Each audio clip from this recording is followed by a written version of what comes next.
തിരുനാമം വാഴ്ത്തപ്പെടുമാറാകട്ടെ.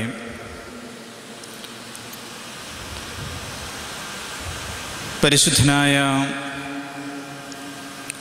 പരിമല തിരുമേനിയുടെ സാന്നിധ്യമുള്ള ഈ ദേവാലയത്തിൽ മാറ്റമില്ലാത്ത അതിപരിശുദ്ധമായ ദൈവവചനം കേൾക്കുവാൻ തക്കവണ്ണം ഒരുക്കത്തോടുകൂടി അടുത്തു വന്നിരിക്കുന്ന ഏവരെയും ത്രിയേക ദൈവനാമത്തിൽ സ്വാഗതം ചെയ്യുന്നു. അല്പസമയം ചിന്തയ്ക്ക് വേണ്ടി സമർപ്പിക്കുന്നത്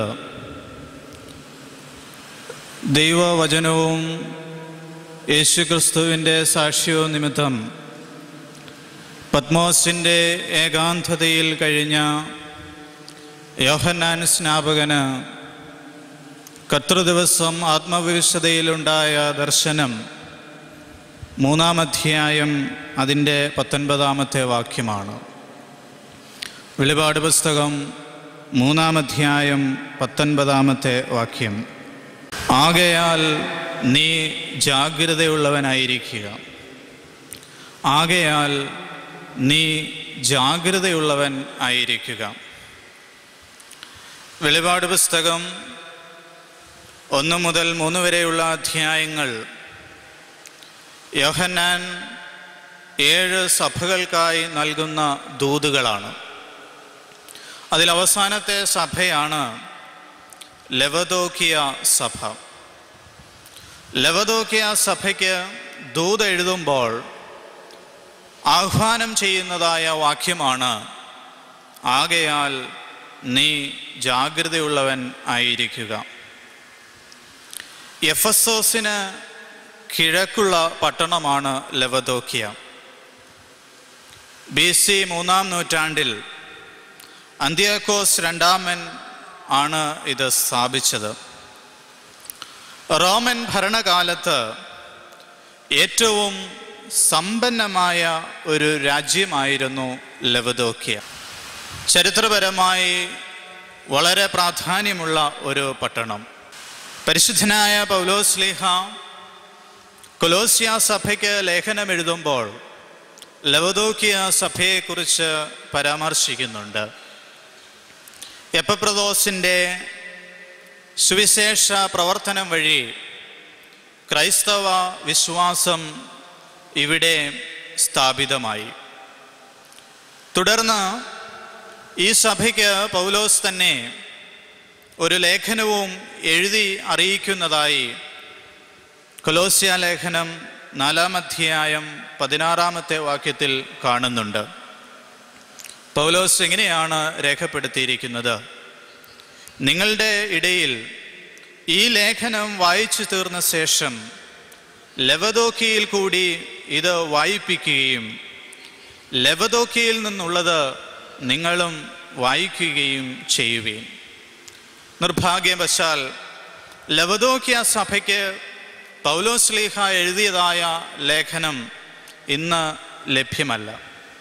എന്നാൽ യോഹന്നാൻ എഴുതിയതായ ഒരു എഴുത്ത് നമുക്ക് ലഭ്യമാണ്. അതാണ് നാം ഇന്ന് ചിന്തയ്ക്ക് വേണ്ടി എടുത്തിരിക്കുന്നത്. 7 സഭകൾക്ക് 7 ദൂതുകൾ നൽകുമ്പോൾ അവയ്ക്കെല്ലാം പൊതുവായ ഒരു സ്വഭാവം ഉണ്ട്.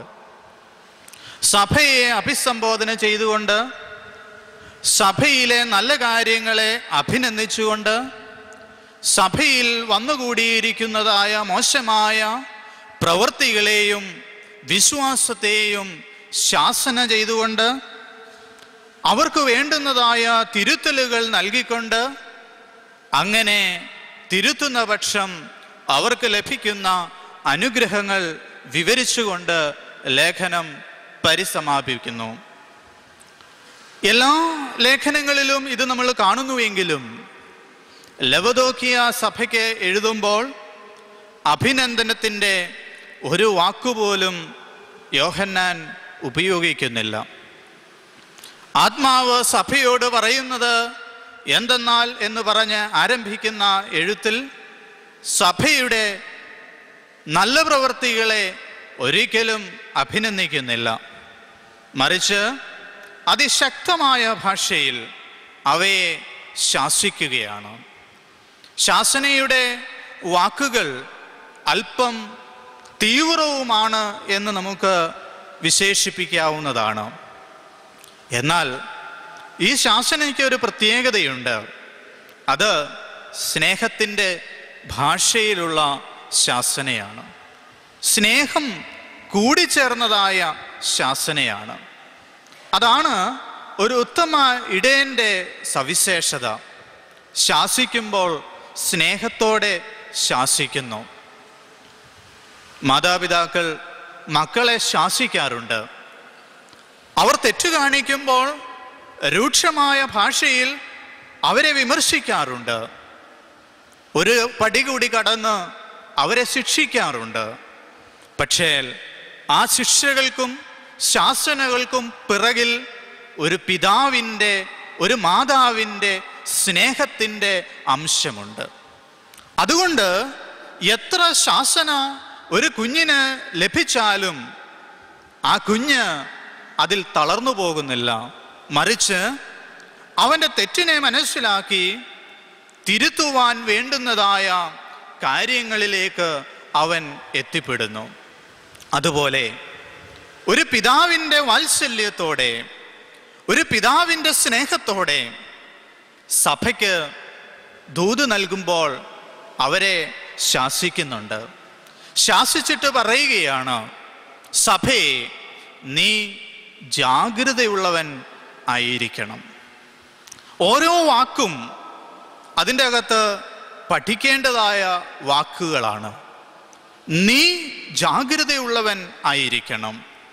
ഒരു വലിയ സമൂഹത്തോട്, ഒരു സഭയോടാണ് ഈ ദൂത് നൽകുന്നതെങ്കിലും അതിൽ വ്യക്തിപരമായ ഒരു അഭിസംബോധനയാണ് ചെയ്തിരിക്കുന്നത്. നീ, ഓരോ വ്യക്തിയെയും അവിടെ കേന്ദ്രീകരിച്ചുകൊണ്ടാണ് പറയുന്നത്, നീ ജാഗ്രതയുള്ളവൻ ആയിരിക്കണം, ജാഗ്രതയുള്ളവൻ ആയിരിക്കുക. ഗ്രീക്ക് മൂലഭാഷയിൽ ഈ വാക്ക് നൽകിയിരിക്കുന്ന അർത്ഥം ഒന്നിനോട് പൂർണ്ണമായ സമർപ്പണമുള്ളവനായിരിക്കുക എന്നാണ്. അല്ലെങ്കിൽ മറ്റൊരു വിധത്തിൽ പറഞ്ഞാൽ നീ അതീവ ശ്രദ്ധയുള്ളവനായിരിക്കണം, സൂക്ഷ്മതയുള്ളവനായിരിക്കണം. സഭയെ നീ സൂക്ഷ്മതയുള്ളവൻ ആയിരിക്കണം. അനുദിന ജീവിതത്തിൽ ഈ ഒരു സൂക്ഷ്മത, ഈ ഒരു ശ്രദ്ധയാണ് നമുക്ക് ഏറ്റവും ആവശ്യമായിട്ടുള്ളത്. ജാഗ്രത എന്ന വാക്കിന് ഉണർവെന്നും ശ്രദ്ധയെന്നും നമുക്ക് അർത്ഥം കൽപ്പിക്കാവുന്നതാണ്. അങ്ങനെ നമുക്ക് വായിക്കുകയാണെങ്കിൽ ഈ വാക്യത്തെ ഒന്ന് മാറ്റി വായിക്കുവാൻ നമുക്ക് സാധിക്കും. അതുകൊണ്ട് നീ ശ്രദ്ധയുള്ളവനായി അനുദപിച്ച് പാപത്തിൽ നിന്ന് പിന്തിരിയുക എന്ന് ഒരു വായന നമുക്ക് നൽകാം. അതുകൊണ്ട് നീ ശ്രദ്ധയുള്ളവനായി പാപത്തിൽ നിന്ന് പിന്തിരിയുക. ആകയാൽ നീ ഉണർവുള്ളവനായി പാപത്തിൽ നിന്ന് പിന്തിരിയുക, മനസ്സാന്തരപ്പെടുക. ആകയാൽ നീ സൂക്ഷ്മതയുള്ളവനായി പാപത്തിൽ നിന്ന് പിന്തിരിയുക. ആകയാൽ നീ താല്പര്യമുള്ളവനായി അർപ്പണബോധത്തോടും സമ്പൂർണ്ണ സമർപ്പണത്തോടും കൂടി പാപത്തിൽ നിന്ന് പിന്തിരിയുക. യോഹന്നാൻ സഭയ്ക്ക് ദൂത് നൽകുമ്പോൾ നൽകിയ സന്ദേശം ഇതാണ്. ആകയാൽ നീ ജാഗ്രതയുള്ളവൻ ആകണം. എന്തിലൊക്കെ ജാഗ്രത നമുക്ക് വേണം? ജാഗ്രത എന്ന വാക്ക് ഞാൻ മുമ്പേ സൂചിപ്പിച്ചുവല്ലോ. അതൊരു ശ്രദ്ധ അല്ലെങ്കിൽ അതൊരു ഉണർവിനെയാണ് സൂചിപ്പിക്കുന്നത്. അപ്പോൾ അശ്രദ്ധവും ഉണർവില്ലായ്മയുമായ അനുഭവങ്ങൾ സഭയിൽ നിലകൊണ്ടതുകൊണ്ടാണ് സഭയ്ക്ക് ഇങ്ങനെയൊരു ആഹ്വാനം നൽകുന്നത്. അനുദിന ജീവിതത്തിൽ ചെറിയ അശ്രദ്ധ കൊണ്ട് സംഭവിക്കുന്ന മാരകമായ അനുഭവങ്ങൾ, വേദനാജനകമായ അനുഭവങ്ങൾ അനുദിന പത്രമാധ്യമങ്ങളിൽ നാം വായിച്ച് കാണുകയും കേൾക്കുകയും ചെയ്യുന്നതാണ്. എന്നിട്ടും ശ്രദ്ധ, സൂക്ഷ്മത നമുക്ക് ഇല്ല. യാത്രാവേളകളിലൊക്കെ റോഡിൻ്റെ വശങ്ങളിൽ ചില മുന്നറിയിപ്പുകൾ വയ്ക്കാറുണ്ട്. അപകട മേഖലയാണ്, സൂക്ഷ്മതയോടുകൂടി വണ്ടി ഓടിക്കണം. ഇതൊക്കെ നിർദ്ദേശങ്ങൾ നമുക്ക് നൽകാറുണ്ട്. പലപ്പോഴും ഈ മുന്നറിയിപ്പുകളും ഈ നിർദ്ദേശങ്ങളും സ്വീകരിക്കാതെ, സൂക്ഷ്മതയില്ലാതെ ചെന്ന് അപകടങ്ങളിൽ പെടാറുണ്ട്. അത് ക്രൈസ്തവ ജീവിതത്തിലും സംഭവിക്കുന്ന ഒന്ന് തന്നെയാണ്. ആഹ്വാനങ്ങൾ, മുന്നറിയിപ്പുകൾ പലപ്പോഴും തരാറുണ്ട്. മത്സരിക്കരുതെന്നും വിട്ടുപിരിയണമെന്നും ഒക്കെയുള്ള ആഹ്വാനങ്ങൾ പലപ്പോഴും നമുക്ക് കിട്ടാറുണ്ട്. പക്ഷെങ്കിൽ നമ്മുടേതായ ചിന്തകൾക്കും നമ്മുടേതായ ആശയങ്ങൾക്കും വശംബദ്ധരായി ദൈവികമായിട്ടുള്ള മുന്നറിയിപ്പുകളെ സ്വീകരിക്കാതെ ആത്മീക അധപ്പതനത്തിലേക്ക് അനുദിനവും കൂപ്പുകുത്തുന്നതായ ഒരു ശോചനീയ അവസ്ഥ ഇന്നത്തെ ആധ്യാത്മികത മണ്ഡലത്തിൽ ഉണ്ട് എന്നത് വളരെ വേദനയോടുകൂടി പറയട്ടെ. മുന്നറിയിപ്പുകൾ നമുക്കുണ്ട്, തിരുത്താനുള്ള തിരുത്തലുകൾ നമുക്കുണ്ട്, ആഹ്വാനങ്ങൾക്ക് ഒട്ടും കുറവില്ല. പക്ഷേ സൂക്ഷ്മതയോടെ ആഹ്വാനങ്ങളെ സ്വീകരിക്കുവാനും തിരുത്തേണ്ടിടത്ത് തിരുത്തുവാനും പലപ്പോഴും നമ്മൾ തയ്യാറാകുന്നില്ല എന്നുള്ളതാണ് നഗ്നസത്യം. അങ്ങനെ അനേകം കഥാപാത്രങ്ങൾ വേദപുസ്തകത്തിൻ്റെ ചരിത്രത്തിൽ ഉണ്ട്. തിരുത്തപ്പെടുവാൻ അവസരമുണ്ടായിട്ടും തിരുത്തപ്പെടാഞ്ഞ അനുഭവങ്ങൾ, അവയുടെ അനുഭവങ്ങളെല്ലാം അമ്പേ പരാജയത്തിൻ്റെ അനുഭവങ്ങളായിരുന്നു എന്ന് നമുക്ക് കാണുവാനായിട്ട് സാധിക്കുന്നുണ്ട്. അവസരങ്ങൾ പലതും നഷ്ടപ്പെടുത്തി കളയുന്ന അനുഭവം. അങ്ങനെ ഒരു വ്യക്തിത്വമാണ് ലോത്തിൻ്റെ വ്യക്തിത്വം. അബ്രഹാമിൻ്റെ സഹോദരപുത്രനായ ലോത്ത് അബ്രഹാമിനോട് ഒപ്പം യാത്ര തിരിച്ചവനാണ്. പക്ഷെങ്കിൽ ലോത്തിൻ്റെ ജീവിതം സമ്പൽ സമൃദ്ധിയുടെ ആഗ്രഹത്തിൽ നശിപ്പിച്ചു കളഞ്ഞ ഒരു ജീവിതമാണ്.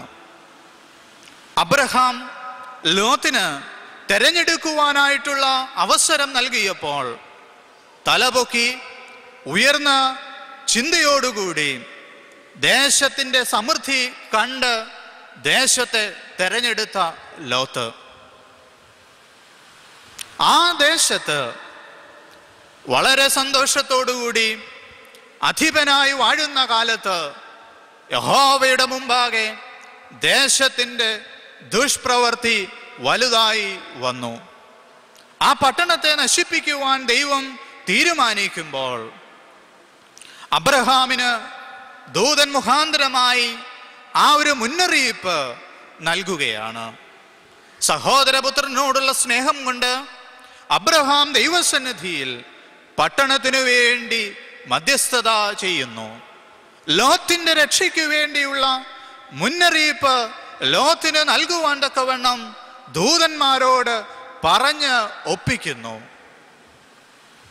മുന്നറിയിപ്പ് ലോത്തിന് ലഭിക്കുന്നു. നീ ദേശത്തെ നിന്റെ ചാർച്ചക്കാരുമായി വിട്ട് ഓടിപ്പോകണം. നിന്റെ ഭാര്യയെയും മക്കളെയും കൂട്ടി ഈ നാശദേശത്തിൽ നിന്ന് ഞാൻ കാണിപ്പാനിരിക്കുന്ന പർവ്വതത്തിലേക്ക് ഓടിപ്പോകണം. ജീവരക്ഷയ്ക്കായിട്ട് ഓടിപ്പോകണം. ലോത്ത് പറയുന്നുണ്ട്, എനിക്ക് അത്രയും ദൂരമൊന്നും പോകാൻ കഴിയില്ല. മുന്നറിയിപ്പാണ്, നീ ഓടി രക്ഷയ്ക്ക് വേണ്ടി പോകണം എന്നുള്ളത്.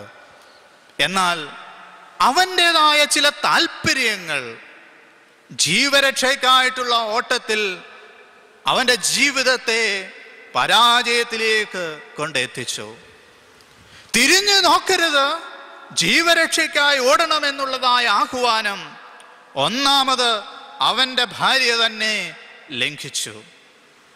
വിട്ടുപോരുവാനുള്ള മനസ്സില്ലായ്മ, നേടിയെടുത്തതിനെ ഉപേക്ഷിക്കുവാനായുള്ള താല്പര്യമില്ലായ്മ, അത് ലോത്തിന്റെ ഭാര്യയെ ഒന്ന് തിരിഞ്ഞു നോക്കുവാനായിട്ട് അവസരം കൊടുത്തു. അവളൊന്ന് തിരിഞ്ഞു നോക്കി ഉപ്പുതൂണായി മാറി. പിന്നെയും ലോത്തിന്റെ ജീവിതം മുന്നറിയിപ്പുകളെ അവഗണിച്ച് യാത്ര ചെയ്തതുകൊണ്ട് അത് പരാജയത്തിൻ്റെ അനുഭവമായി തീർന്നു. അബ്രഹാം വിശ്വാസികളുടെ പിതാവായി ഉയർത്തപ്പെട്ടപ്പോൾ ലോത്ത് ശപിക്കപ്പെട്ട 2 ജനതയുടെ പിതാവായിട്ട് ഉയർത്തപ്പെട്ടു. അബ്രഹാം അനുഗ്രഹത്തിന്മേൽ അനുഗ്രഹം പ്രാപിച്ചപ്പോൾ മൊട്ടക്കുന്നുകളിൽ നിന്ന് പാലും തേനുമൊഴുകുന്ന ദേശത്തിലേക്ക് മാറ്റപ്പെട്ടപ്പോൾ ലോത്ത് നഷ്ടപ്പെട്ട ഒന്നുമില്ലാത്ത വേദനയുടെയും അപമാനത്തിൻ്റെയും അനുഭവത്തിലേക്ക് മാറ്റപ്പെട്ടു. എന്തേ ജീവിതത്തിന് ഇങ്ങനെ സംഭവിച്ചു? എന്തേ ഇങ്ങനെ ലോത്ത് പരാജയപ്പെട്ടു? അബ്രഹാമിന് ഒപ്പം ഇറങ്ങിത്തിരിച്ചവനല്ലേ ലോത്ത്? അബ്രഹാമിനോടൊപ്പം യാത്ര ചെയ്തവനല്ലേ ലോത്ത്? എന്തേ അവന് മാത്രം ഇങ്ങനെ സംഭവിച്ചു? കാരണം മുന്നറിയിപ്പുകളെ അവഗണിച്ചു എന്നുള്ളതാണ്. ജീവിതത്തിൽ ലഭിച്ചതായ മുന്നറിയിപ്പുകളെ തിരസ്കരിച്ചു എന്നുള്ളതാണ് അവനിലെ കുറ്റം. നമുക്കും ഒരു നിമിഷം നമ്മുടെ ഹൃദയങ്ങളോട് ഒന്ന് ചോദിക്കേണ്ടതായിട്ടുണ്ട്.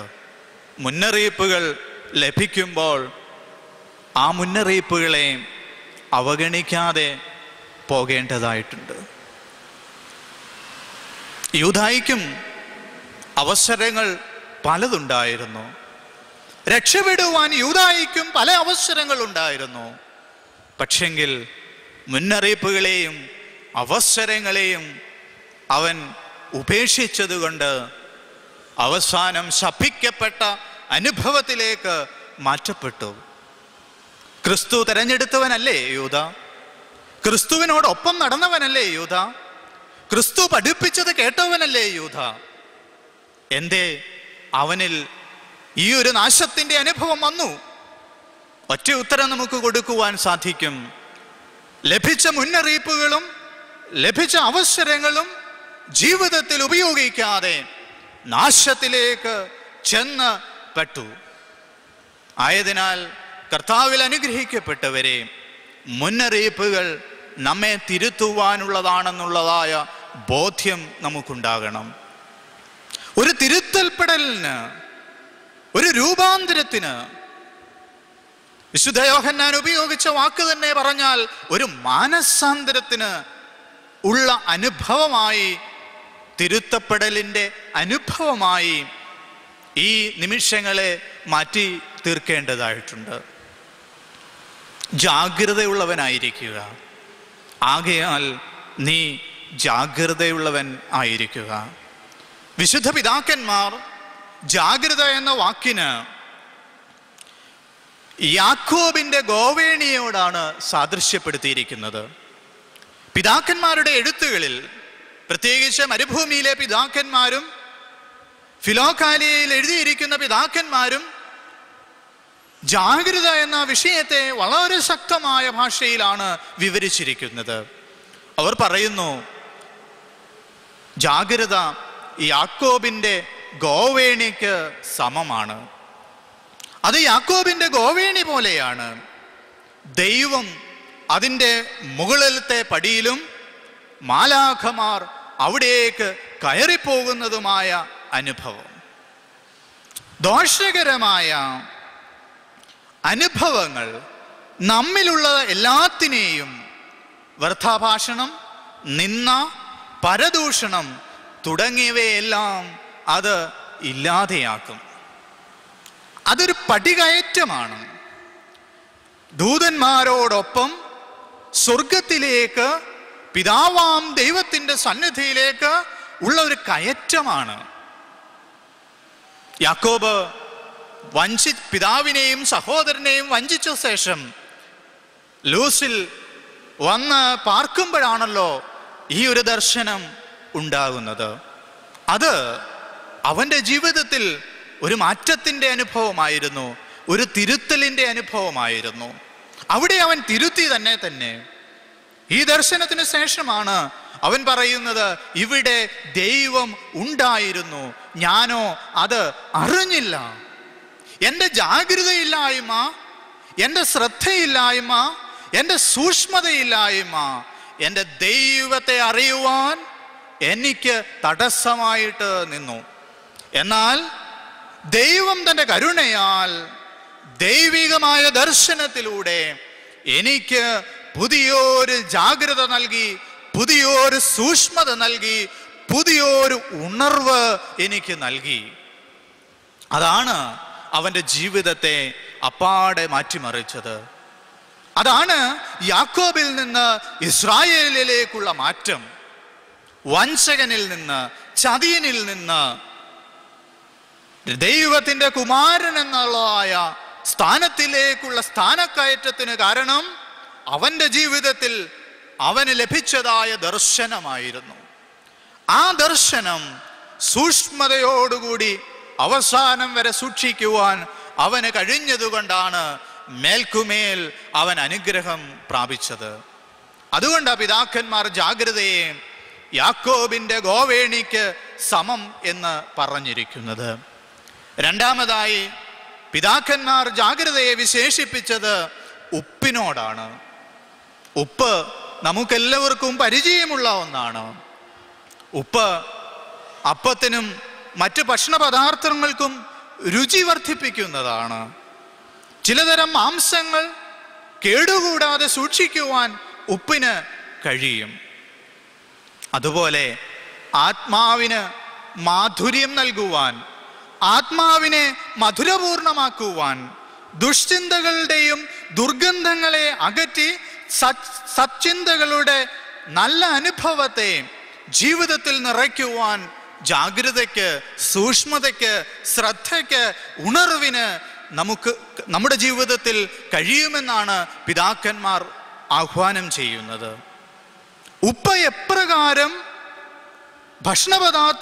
പദാർത്ഥങ്ങൾക്ക് രുചി നൽകുന്നുവോ, എപ്രകാരം പദാർത്ഥങ്ങളെ കേടുകൂടാതെ സൂക്ഷിക്കുന്നുവോ, അപ്രകാരം ജാഗ്രതയുടെ അനുഭവം, ഉണർവിൻ്റെ അനുഭവം, ശ്രദ്ധയുടെ അനുഭവം ജീവിതത്തെ മധുരപൂർണമാക്കും, ജീവിതത്തെ അനുഗ്രഹപൂർണമാക്കും. ദുർചിന്തകളെ, ദുഷ്ട പ്രലോഭനങ്ങളെ ജീവിതത്തിൽ നിന്ന് അകറ്റി വിശുദ്ധിയുടെ അനുഭവത്തിലേക്ക്, നൈർമല്യത്തിൻ്റെ അനുഭവത്തിലേക്ക് അത് നമ്മെ കൊണ്ട് എത്തിക്കുന്നു. ആകയാൽ നീ ജാഗ്രതയുള്ളവനായിരിക്കുക, ആകയാൽ നീ ഉണർവ് ഉള്ളവനായിരിക്കുക. മൂന്നാമതായി ജാഗ്രത എന്ന വാക്കിന് പിതാക്കന്മാർ കൊടുക്കുന്ന അർത്ഥം അത് ഹൃദയ ശാന്തതയാണ്. ഹൃദയത്തിൻ്റെ അകത്തുള്ള ഒരു ശാന്തിയാണ്, അതൊരു സമാധാനമാണ്. യാതൊരു ചിന്തകളാലും ഭംഗമുണ്ടാകാത്ത ഹൃദയ ശാന്തതയാണ് ജാഗ്രത എന്നുള്ളത്. അതാണ് പ്രാർത്ഥന എന്ന് പറയുന്നത്. പ്രാർത്ഥന എന്ന് പറയുന്നത് ദൈവസന്നിധിയിൽ നമ്മുടെ ആവശ്യങ്ങൾ സമർപ്പിക്കുന്ന ഒരു പ്രക്രിയയല്ല, അതതിൻ്റെ ഒരു ഭാഗം മാത്രമാണ്. മറിച്ച് പ്രാർത്ഥന എന്ന് പറയുന്നത് ദൈവസന്നിധിയിൽ ഹൃദയ ശാന്തതയോടുകൂടി നിൽക്കുന്ന അനുഭവമാണ്. ഹൃദയ ഒരുക്കത്തോടുകൂടി ദൈവസന്നിധിയിൽ നിൽക്കുന്ന അനുഭവമാണ് പ്രാർത്ഥന എന്ന് പറയുന്നത്. എപ്പോൾ നാം പ്രാർത്ഥനയ്ക്ക് വരുമ്പോഴും ഓർക്കേണ്ടുന്നത്, ഞാൻ ദൈവസന്നിധിയിൽ ഹൃദയശാന്തതയോടെ നിൽക്കുവാൻ ഉള്ള തയ്യാറെടുപ്പ് എന്നിലുണ്ടാകണം എന്നുള്ളതാണ്. തിങ്കളാഴ്ചയുടെ സുതാറ നമസ്കാരത്തിൽ മാർ യാക്കോബിൻ്റെ ബോവോസയിൽ നമ്മൾ പാടുന്നുണ്ടല്ലോ, പ്രാർത്ഥിപ്പാനായി നീ നിൽക്കുമ്പോൾ സന്താപത്തോടെ ഏകാഗ്രം ചിന്തകളെ കടിഞ്ഞാണിട്ട് ചിത്തത്തിൽ നിർത്തണം. ചിന്തകളെ കടിഞ്ഞാണിട്ടിട്ട് ദൈവസന്നിധിയിൽ നിൽക്കുവാൻ സാധിക്കണം. ചിന്തകളിൽ നിന്ന് മുക്തമായ പ്രാർത്ഥന നാം നേടുന്നില്ല എങ്കിൽ ആത്മീക യുദ്ധത്തിൽ നമ്മൾ പരാജയപ്പെട്ടു പോകും. ദൈവസന്നിധിയിൽ പ്രാർത്ഥിക്കുവാൻ വന്ന് ദൈവത്തിൻ്റെ മുമ്പാകെ നമ്മുടെ അപേക്ഷകളെ സമർപ്പിക്കുന്നതിന് പകരം ഏകാഗ്ര ചിന്തയോടുകൂടി ദൈവസന്നിധിയിൽ ശുദ്ധമായ ഹൃദയത്തെ പ്രാപിക്കുക എന്നുള്ളതാണ് അതിൻ്റെ അർത്ഥം. അതുകൊണ്ട് ഓരോ പ്രാർത്ഥനകളും ഹൃദയശുദ്ധി പ്രാപിക്കുന്ന അനുഭവങ്ങളായിട്ട് മാറ്റപ്പെടേണ്ടതായിട്ടുണ്ട്. ഒരു രൂപാന്തരം അനുഭവം നമുക്ക് ഉണ്ടാകേണ്ടതായിട്ടുണ്ട്. അതിന് നമുക്ക് നമ്മെ തന്നെ ഒന്ന് ക്രമീകരിക്കേണ്ടതായിട്ടുണ്ട്. അതിൽ ഓരോ പ്രലോഭനങ്ങളെയും ഓരോ ചിന്തകളെയും നമ്മൾ സൂക്ഷ്മമായിട്ട് തിരിച്ചറിയേണ്ടതായിട്ടുണ്ട്. ഈ ഒരു ഹൃദയ ശാന്തത നമുക്കുണ്ടാകണമെങ്കിൽ നമ്മിലുണ്ടാകുന്നതായ ഓരോ ചിന്തകളെയും ഓരോ പ്രലോഭനങ്ങളെയും നമ്മൾ തിരിച്ചറിയണം. ഇത് നല്ലതാണോ, ഇത് ചീത്തയാണോ, ഇത് ദൈവികമാണോ, ഇത് ദുഷ്ടനിൽ നിന്നുള്ളതാണോ എന്നുള്ളത് നമ്മൾ തിരിച്ചറിയണം. പ്രാർത്ഥിക്കുവാൻ നിൽക്കുമ്പോൾ ഈ ഒരു ബോധ്യം നമുക്കുണ്ടാകണം. ഞാൻ ദൈവസന്നിധിയിലാണ് നിൽക്കുന്നത്. ഞാൻ ദൈവസന്നിധിയിൽ നിൽക്കുമ്പോൾ ഈ ചിന്ത, ഈ പ്രലോഭനം ഇത് ദൈവികമാണോ പൈശാചികമാണോ? ഈ ഒരു ആവശ്യം ഇത് ദൈവികമാണോ പൈശാചികമാണോ? സൂക്ഷ്മമായി വേർതിരിക്കേണ്ടതായിട്ടുണ്ട്, നിരീക്ഷിച്ചറിയേണ്ടതായിട്ടുണ്ട്. അതിന് ശ്രദ്ധ ആവശ്യമാണ്, സൂക്ഷ്മത ആവശ്യമാണ്, ജാഗ്രത ആവശ്യമാണ്. എല്ലാ ചിന്തകളിൽ നിന്നും സ്വതന്ത്രരാകണം നാം. ദൈവസന്നിധിയിൽ വരുമ്പോൾ മറ്റു ചിന്തകളൊന്നും ഇല്ലാതെ സ്വതന്ത്രമായ അനുഭവത്തിൽ കടന്നു വരുവാൻ സാധിക്കണം. ഒരു പിതാവിനോട് ശിഷ്യൻ വന്ന് ചോദിക്കുന്ന ഒരു ചോദ്യമുണ്ട്. പിതാവേ, എല്ലാ ദിവസവും അങ്ങ് ദേവാലയത്തിൽ കടന്നു വരുന്നുണ്ട്. ദേവാലയത്തിൽ ഇരിക്കുന്നതായ ദൈവത്തിൻ്റെ ഐക്കണെ നോക്കി അങ്ങ് ഇരിക്കുന്നുണ്ട്. പക്ഷെങ്കിൽ അങ്ങ് ഒന്നും മിണ്ടുന്നില്ലല്ലോ, അങ്ങയുടെ അധരങ്ങൾ ഒന്നും സംസാരിക്കുന്നില്ലല്ലോ.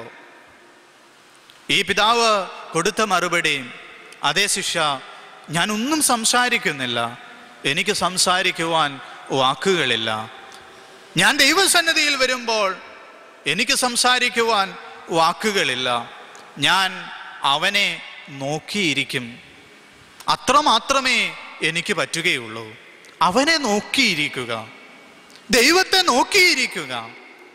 പരിശുദ്ധന്റെ സന്നിധിയിൽ വരുമ്പോൾ പരിശുദ്ധനെ നോക്കിയിരിക്കുക. അതിനപ്പുറമായ ഒന്നും നമുക്ക് ആവശ്യമില്ല.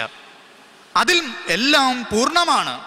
കാരണം പിതാവിന് അറിയാം മക്കളുടെ ആവശ്യം എന്ത് എന്ന്. ദൈവസന്നിധിയിൽ കടന്നു വരുമ്പോൾ ചെറിയ പ്രാർത്ഥനകൾ മാത്രം മതി, ചെറിയ വാക്കുകൾ മാത്രം മതി. അതുകൊണ്ടാണ് പിതാക്കന്മാർ പഠിപ്പിച്ചത്, പ്രാർത്ഥിക്കുമ്പോൾ നിങ്ങൾ കർത്താവേ, മഹാഭാവിയായ എന്നോട് കരുണയുണ്ടാകണമേ എന്ന് പ്രാർത്ഥിപ്പീൻ. കുറിയലായിസോൻ എന്ന് പ്രാർത്ഥിപ്പീൻ. മറ്റാവശ്യങ്ങളൊന്നും പറയണ്ട. കർത്താവേ, ബലഹീനനും പാപിയുമായ എന്നോട് കരുണയുണ്ടാകണമേ എന്ന് മാത്രം പ്രാർത്ഥിച്ചാൽ മതി. അങ്ങനെ പ്രാർത്ഥിച്ചു കഴിയുമ്പോൾ ചിന്തകൾ നിന്ന് ഒഴിഞ്ഞ് മനസ്സ് സ്വതന്ത്രമായി ദൈവസന്നിധിയിൽ ശുദ്ധഹൃദയത്തോടെ നിൽക്കുവാൻ സാധിക്കും. അപ്പോഴാണ് നമ്മുടെ പ്രാർത്ഥനകൾ ദൈവസന്നിധിയിൽ സൗരഭ്യ വാസനയായി തീരുന്നത്. അപ്പോഴാണ് നമ്മുടെ പ്രാർത്ഥനകൾ വിശുദ്ധന്മാരുടെ ധൂപകലശത്തോടൊപ്പം ബലിപീഠത്തിൽ എത്തിച്ചേരുന്നത്. ആയതിനാൽ ഓർക്കുക, ദൈവം എന്ന് പറയുന്നത് നമ്മുടെ ആവശ്യങ്ങൾ പറഞ്ഞ് പെറ്റീഷനുകൾ സമർപ്പിച്ച് അപ്രൂവൽ വാങ്ങിക്കുന്ന ഒരു അപ്രൂവിങ് ഏജന്റ് അല്ല. നിന്റെ ആവശ്യങ്ങളെ നീ സമർപ്പിച്ച് അത് മുഴുവനായി നിനക്ക് തരുന്ന ഒരു ദൈവമല്ല നമ്മുടെ ദൈവം. മറിച്ച് ആ ദൈവം ഹൃദയങ്ങളെ നോക്കുന്ന ദൈവമാണ്, നിന്റെ നിലവുകളെ തിരിച്ചറിയുന്ന ദൈവമാണ്. ആ ദൈവത്തിൻ്റെ സന്നിധിയിൽ പ്രാർത്ഥിക്കുവാൻ നിൽക്കുമ്പോൾ ഏകാഗ്രമായ ഹൃദയത്തോടുകൂടി ശുദ്ധവും ശാന്തവുമായ ഹൃദയത്തോടുകൂടി, നൈർമല്യത്തോടുകൂടി, വിശുദ്ധിയോടുകൂടി നിൽക്കുവാൻ സാധിക്കണം. ഒപ്പം ഓർക്കുക, മരണത്തെക്കുറിച്ചുള്ള ചിന്ത എപ്പോഴും നമ്മെ ഭരിക്കുകയാണെങ്കിൽ നമ്മുടെ ആവശ്യങ്ങൾ പരിമിതമായി തീരും. അടുത്ത നിമിഷത്തിൽ എനിക്ക് മരണം സംഭവിക്കുമെന്നുള്ളതായ ബോധ്യം എനിക്കുണ്ടെങ്കിൽ എൻ്റെ ആവശ്യങ്ങൾ പരിമിതമായിരിക്കും. പിന്നെ ഞാൻ ദൈവത്തോട് പ്രാർത്ഥിക്കുന്നത് ഒറ്റ കാര്യമേ ഉള്ളൂ: ദൈവമേ, മഹാപാപിയായ എന്നോട് കരുണയുണ്ടാകണമേ.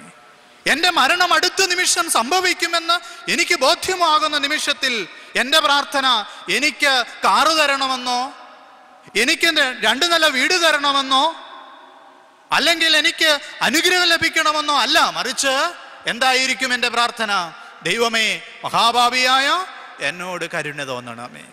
ഈ ഒരു അനുഭവത്തിലേക്കാണ് നമ്മുടെ ആധ്യാത്മികതയെ നമ്മൾ വളർത്തിക്കൊണ്ടുവരേണ്ടുന്നത്. നമ്മുടെ ആത്മീക അനുഭവം വളരേണ്ടുന്നത് ഈ ഒരു തലത്തിലേക്കാണ്.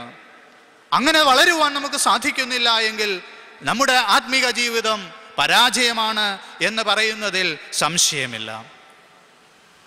ആയതിനാൽ വിശുദ്ധനായ യോഹന്നാൻ ലവദോക്കിയ സഭയോട് മുന്നറിയിപ്പ് നൽകുന്നു: ആകയാൽ നീ ജാഗ്രതയുള്ളവൻ ആയിരിക്കുക. പരിശുദ്ധന്റെ സന്നിധിയിൽ, പരിശുദ്ധമായ ദേവാലയത്തിൽ കടന്നു വന്നിരിക്കുന്ന നിങ്ങളോടും എനിക്ക് പറയുവാനായിട്ടുള്ള ഒറ്റ കാര്യം ഇത് മാത്രമേ ഉള്ളൂ: ആകയാൽ നിങ്ങൾ ജാഗ്രതയുള്ളവരാകണം. കാരണം ഈ കാലം അത്ര നല്ലതല്ല. ഇത് ദുഷ്കാലമാണ്. ഇത് അതിക്രമം പെരുകുന്ന കാലമാണ്. ഇവിടെ വിശ്വാസം വർദ്ധിക്കുന്നതിനേക്കാൾ വിശ്വാസത്തെ തകർക്കുവാനായിട്ടുള്ള ശക്തികൾ വളരെ ശക്തിയോടെ പ്രവർത്തിക്കുന്ന കാലഘട്ടമാണ്. ഇവിടെ നിന്റെ വിശ്വാസത്തിൽ നിന്ന് നിന്നെ വേർതിരിക്കുന്നതായ, നിന്റെ വിശ്വാസത്തിൽ നിന്ന് നിന്നെ വലിച്ചുകൊണ്ടു പോകുന്നതായ ശക്തികൾ ശക്തിയാർജിക്കുന്ന ഈ കാലഘട്ടത്തിൽ നീ ജാഗ്രതയുള്ളവനായിരിക്കണം. ഉണർവിൻ്റെയും ശബ്ദത്തിൻ്റെയും കോലാഹലങ്ങൾ കേൾക്കുമ്പോൾ അവിടേക്ക് ചെല്ലണമെന്നുള്ളതായ ഒരു താല്പര്യം ഹൃദയത്തിൻ്റെ ഉള്ളിലുണ്ടാകുമ്പോൾ ഓർക്കുക, നീ ജാഗ്രതയുള്ളവൻ ആയിരിക്കണം. ഇതല്ല നിന്റെ ജീവിതത്തിൽ ദൈവം നിന്നിൽ നിന്ന് ആഗ്രഹിക്കുന്നത്. എന്താണ് പിന്നെ ദൈവം നിന്നിൽ നിന്ന് ആഗ്രഹിക്കുന്നത്? ഒന്ന്, നീ ഇപ്പോഴത്തെ അവസ്ഥയെക്കുറിച്ച് ജാഗ്രതയുള്ളവനാകണം. നിന്റെ ഇപ്പോഴത്തെ അവസ്ഥയെക്കുറിച്ച് നീ ജാഗ്രതയുള്ളവനായിരിക്കണം. ലവദോക്കിയ സഭയോട് വിശുദ്ധ യോഹന്നാൻ പറയുകയാണ്: സഭയെ, നീ നിന്റെ ഇപ്പോഴത്തെ അവസ്ഥയോട് ജാഗ്രതയുള്ളവനായിരിക്കണം. എന്താ നിന്റെ ഇപ്പോഴത്തെ അവസ്ഥ? പുതിയ നിയമകാലത്ത് 3 കാര്യങ്ങൾക്ക് പേരുകേട്ട സ്ഥലമായിരുന്നു ലവദോക്കിയ സഭ. ഒന്ന്, സ്വർണത്തിൻ്റെ കേന്ദ്രമായിരുന്നു ലവദോക്കിയ സഭ. 2, കമ്പിളി രോമങ്ങൾക്ക് അത് പേരുകേട്ട നഗരമായിരുന്നു. 3, ചികിത്സ കേന്ദ്രമായിരുന്നു. നേത്രചികിത്സയുടെ കേന്ദ്രമായിരുന്നു ലവദോക്കിയ സഭ.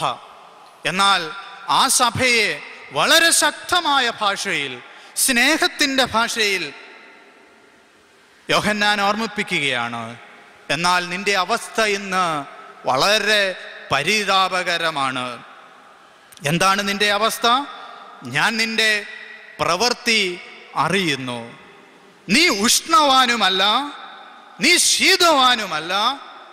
നീ ശീതോഷ്ണവാനായിരുന്നുവെങ്കിൽ കൊള്ളായിരുന്നു. നിന്റെ ഇപ്പോഴത്തെ അവസ്ഥ ഇതാണ്. 18-ാമത്തെ വാക്യത്തിൽ പറയുന്നുണ്ട്: നീ സമ്പന്നനാകേണ്ടതിന് തീയിൽ ഊതിക്കഴിച്ചതായ പൊന്ന്, നിന്റെ നഗ്നതയുടെ ലജ്ജ ഇല്ലാതെയാക്കുവാൻ തക്കവണ്ണം വെള്ള ഉടുപ്പ്, നിന്റെ കണ്ണിന് ലേപനം, ഇവ നീ എന്നോട് വിലയ്ക്ക് വാങ്ങിക്കൊള്ളുക. ഞാൻ മുമ്പേ സൂചിപ്പിച്ചുവല്ലോ, ലവദോക്കിയ സഭ പ്രശസ്തമായ 3 കാര്യങ്ങൾക്ക് വേണ്ടിയായിരുന്നു: സ്വർണം, കമ്പിളി, നേത്രചികിത്സയ്ക്ക് പ്രസിദ്ധമായിരുന്നു. ആ നഗരത്തോട്, ആ സഭയോട് പറയുകയാണ്, ഇന്ന് നിന്റെ അനുഭവം അത്ര നല്ലതല്ല. ആയതിനാൽ നീ ഒന്നാമത് നീ പൊന്ന് എന്നോട് വാങ്ങിക്ക്. എന്തൊരു വിരോധാഭാസമാണത്! സ്വർണത്തിൻ്റെ നഗരത്തിൽ ചെന്നിട്ട് വിളിച്ചു പറയുകയാണ്, എന്നോട് തീയിൽ ഊതിക്കഴിച്ചതായ പൊന്ന് വിലയ്ക്ക് വാങ്ങുവാൻ. നിങ്ങളുടെ വീട്ടിൽ ഉള്ള ഒരു കാര്യം വീണ്ടും വാങ്ങിക്കുവാൻ ആവശ്യപ്പെടുമ്പോൾ അത് വിരോധാഭാസം എന്നല്ലാതെ എന്തു പറയാം? എന്താണ് ഇവിടെ സൂചിപ്പിക്കുന്നത്? നിനക്ക് പൊന്നുണ്ട്, പക്ഷെങ്കിൽ നിന്റെ പൊന്നിന് നൈർമല്യമില്ല, നിർമ്മലതയില്ല.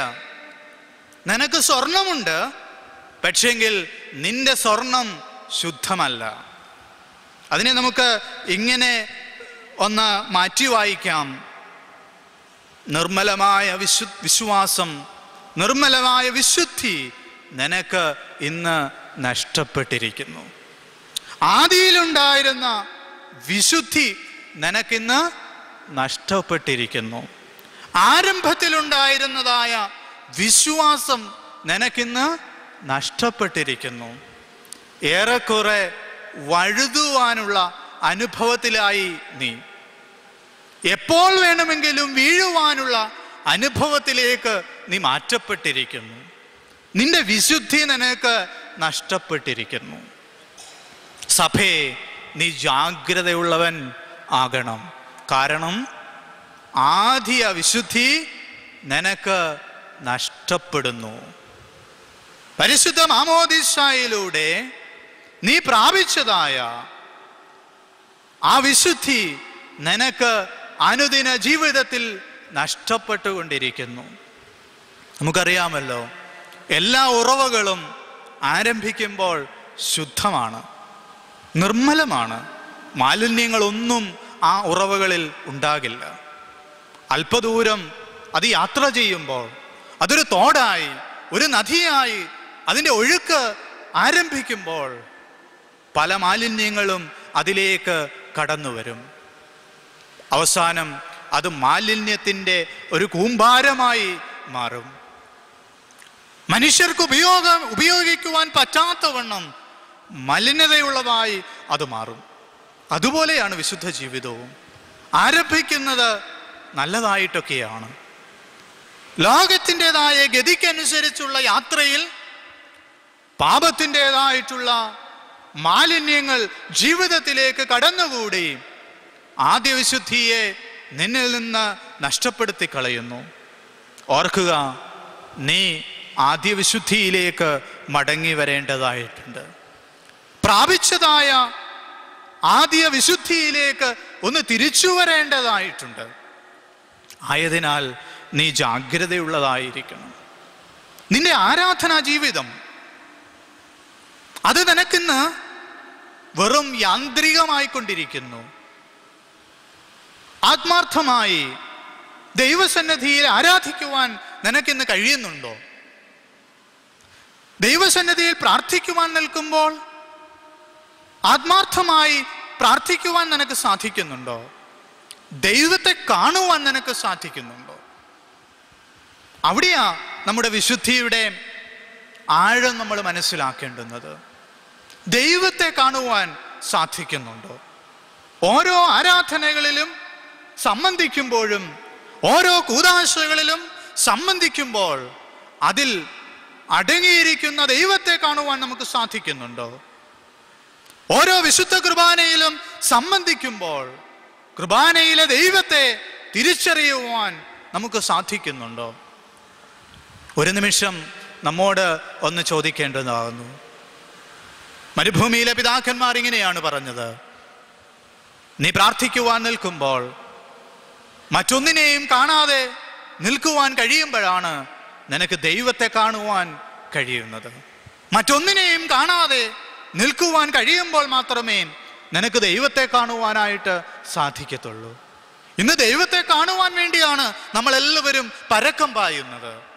പക്ഷെങ്കിൽ ദൈവത്തെ കാണുവാൻ നമുക്ക് സാധിക്കുന്നില്ല. എന്തുകൊണ്ടോ? ദൈവം നമ്മുടെ അറിവിന് നമ്മുടെ ചിന്തകൾക്ക് അപ്പുറമായി നിൽക്കുന്നു. അത് ദൈവത്തിൻ്റെ കുഴപ്പമല്ല, മറിച്ച് എൻ്റെ കാഴ്ചപ്പാടിൻ്റെ, എൻ്റെ ദർശനത്തിൻ്റെ കുഴപ്പമാണ്. ഞാൻ ഇന്ന് ദൈവത്തെ കാണുവാൻ ആഗ്രഹിക്കുന്നുവെങ്കിലും കാണുവാൻ കഴിയാത്തത് എൻ്റെ ജീവിതത്തിലെ അശുദ്ധി കൊണ്ടാണ്, എൻ്റെ ജീവിതത്തിൽ വിശുദ്ധിയില്ലാത്തത് കൊണ്ടാണ്. ഊതിക്കഴിച്ച വിശുദ്ധി നിനക്ക് ഉണ്ടാകേണ്ടതായിട്ടുണ്ട്. നഷ്ടപ്പെട്ടു പോയ വിശുദ്ധിയെ നീ തിരിച്ചു പ്രാപിക്കേണ്ടതായിട്ടുണ്ട്. എങ്കിൽ മാത്രമേ ദൈവത്തെ കാണുവാനായിട്ട് സാധിക്കത്തുള്ളൂ. ആയതിനാൽ പഴയ നിയമത്തിൽ പറയുന്നുണ്ടല്ലോ, ദൈവത്തെ കാണണമെങ്കിൽ വിശുദ്ധി പ്രാപിക്കണം, ജനം തങ്ങളെ തന്നെ കഴുകണം. ഞാൻ ഇന്ന് നിങ്ങളെ സന്ദർശിക്കുമ്പോൾ ഒരു അശുദ്ധനും നിങ്ങളിൽ കാണരുത്. കാരണം അശുദ്ധന് ദൈവത്തെ കാണുവാൻ സാധ്യമല്ല. ദൈവത്തെ കാണുവാൻ കഴിയുന്നത് വിശുദ്ധന് മാത്രമാണ്. ആ വിശുദ്ധിയിലേക്കാണ് നമ്മൾ വളരേണ്ടുന്നത്. ഓരോ കുർബാനകളിൽ സംബന്ധിക്കുമ്പോൾ ആ കുർബാനയിലെ ദൈവത്തെ കാണുവാൻ സാധിക്കണം, ദൈവിക സാന്നിധ്യത്തെ അനുഭവിച്ചറിയുവാൻ സാധിക്കണം. എങ്കിൽ നമുക്ക് അനുഗ്രഹം വളരെ ഉണ്ടാകും. ആയതിനാൽ സഭയെ നീ ജാഗ്രതയുള്ളവൾ ആകുക. സഭയെ നീ ജാഗ്രതയുള്ളവൾ ആകുക. നിന്റെ വിശുദ്ധി നഷ്ടപ്പെട്ടു പോയിരിക്കുന്നു. ആ വിശുദ്ധിയെ സ്വീകരിക്കുക. ആദ്യ വിശുദ്ധിയെ നീ സ്വീകരിക്കുക. 2, നീ വസ്ത്രം എന്നോട് വാങ്ങിക്കുക, വെള്ള ഉടുപ്പ് നീ എന്നോട് വാങ്ങിക്കുക. നിന്റെ ആത്മീക വസ്ത്രം നിനക്ക് നഷ്ടമായിരിക്കുന്നു. പരിശുദ്ധ മാമോദീസായിലൂടെ നീ പ്രാപിച്ചതായ വിശുദ്ധിയുടെ വെള്ളയുടുപ്പ് മലിനപ്പെട്ടു പോയിരിക്കുന്നു. സർദീസിലെ സഭയ്ക്ക് എഴുതുമ്പോൾ യോഹന്നാൻ ഓർമ്മിപ്പിക്കുന്നുണ്ടല്ലോ, എങ്കിലും ഉടുപ്പ് മലിനമാകാത്ത കുറച്ചു പേർ നിനക്ക് അവിടെ ഉണ്ട് എന്ന് ഞാൻ അറിയുന്നു. ഉടുപ്പ് മലിനമാകാത്ത കുറച്ചു പേർ. അനുദിന ജീവിതത്തിൽ നാം ഒന്ന് ഓർക്കണം, ഉടുപ്പ് മലിനമായിട്ടുണ്ടോ? യോശുവ മഹാപുരോഹിതനെ കുറിച്ച് ദൈവസന്നിധിയിൽ സാത്താൻ പറഞ്ഞതായ ആക്ഷേപം അവൻ്റെ ഉടുപ്പ് മുഷിഞ്ഞുപോയി എന്നുള്ളതാണ്. അവൻ്റെ ഉടുപ്പ് മുഷിഞ്ഞുപോയി. സക്രിയ പ്രവാചകന്റെ പുസ്തകത്തിൽ നാം അത് വായിക്കുന്നുണ്ടല്ലോ. യോശുവ മഹാപുരോഹിതന്റെ വസ്ത്രം മുഷിഞ്ഞു. ഇന്ന് നമ്മുടെ വസ്ത്രം എങ്ങനെയിരിക്കുന്നു?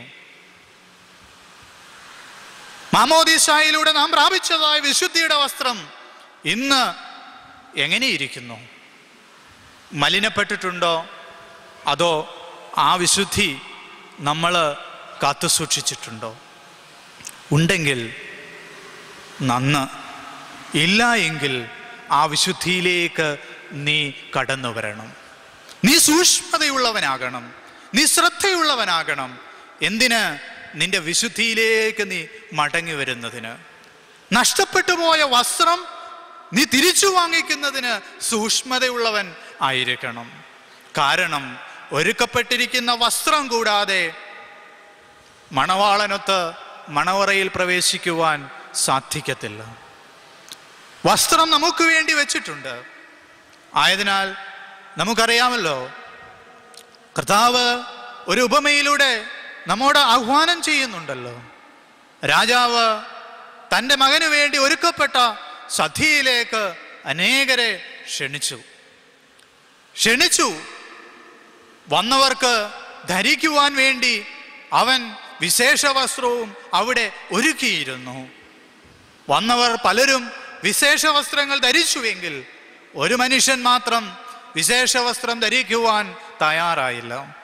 വിശേഷ വസ്ത്രമില്ലാതെ വിരുന്നിൽ സംബന്ധിച്ച മനുഷ്യനെ ആ ഉടമസ്ഥൻ വന്ന് അവനെ പിടിച്ച് നിത്യമായ അന്ധകാരത്തിലേക്ക് തള്ളിക്കളയുന്നു. ജീവിതത്തിൽ ഓർക്കേണ്ടുന്ന പാഠം ഇത് തന്നെയാണ്. ദൈവം നമ്മെ ക്ഷണിച്ചിരിക്കുകയാണ്. മണവാളനൊത്ത് മണവറയിലേക്കുള്ള ക്ഷണം നമുക്ക് നൽകിയിട്ടുണ്ട്. മണവാളനൊത്ത് മണവറയിൽ പ്രവേശിക്കുവാനും സദ്യ കഴിക്കുവാനുമുള്ള ആഹ്വാനം നമുക്കുണ്ട്. പക്ഷെങ്കിൽ ഒരു കണ്ടീഷനുണ്ട്. നിന്റെ വസ്ത്രം നീ എടുത്തിട്ടുണ്ടോ? നിന്റെ വസ്ത്രം നിന്റെ കയ്യിലുണ്ടോ? അത് വിശുദ്ധിയാണ്. അത് നഷ്ടപ്പെട്ടിട്ടുണ്ടോ? നഷ്ടപ്പെട്ടുവെങ്കിൽ രണ്ടാം മാമോദിസായാകുന്ന അനുതാപത്തിൻ്റെ കണ്ണുനീരോടുകൂടി മലിനപ്പെട്ട വസ്ത്രത്തെ വെള്ളവസ്ത്രമാക്കി നീ തീർക്കേണ്ടതായിട്ടുണ്ട്. വിശുദ്ധ കുമ്പസാരത്തിലൂടെ നിന്റെ മാലിന്യങ്ങളെ കഴുകി നീ ശുദ്ധി പ്രാപിക്കേണ്ടതായിട്ടുണ്ട്. നിന്റെ തെറ്റുകളെ നീ ഏറ്റുപറയേണ്ടതായിട്ടുണ്ട്. മാനുഷികമാണ് തെറ്റുകൾ വരിക എന്നുള്ളത്, എന്നാൽ ദൈവികമാണ് അത് ഏറ്റുപറഞ്ഞ് എന്നേക്കും ഉപേക്ഷിക്കുക എന്ന്. മാനുഷികമാണ് തെറ്റുകൾ വരിക എന്നുള്ളത്, പക്ഷെങ്കിൽ ദൈവികമാണ് തെറ്റുകളെ ഏറ്റുപറഞ്ഞ് ഉപേക്ഷിക്കുക എന്നുള്ളത്. ദൈവസന്നിധിയിൽ കടന്നു വന്ന് തെറ്റുകളെ ഏറ്റുപറയുവാൻ സാധിക്കണം.